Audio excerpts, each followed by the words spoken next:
नमस्कार मंडळी, आज आपण बनवणार आहोत फ्राईड राईस। आपण यात थोडंसं तूप टाकणार आहोत।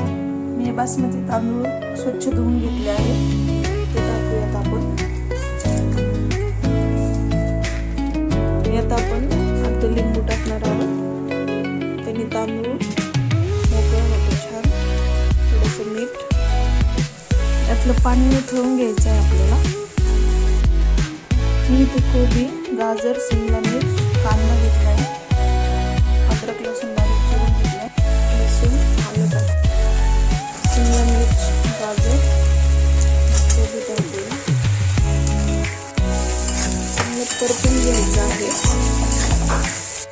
भाज्या छान परतल्यावर आपण यात मसाले टाकूया। फ्राईड राईस मसाला घेतला,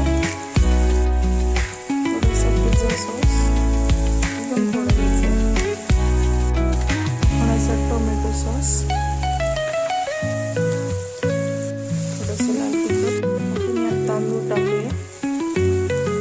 तांदूळ छान मोकळं झालंय, परतून घेऊ आपण हे सगळं।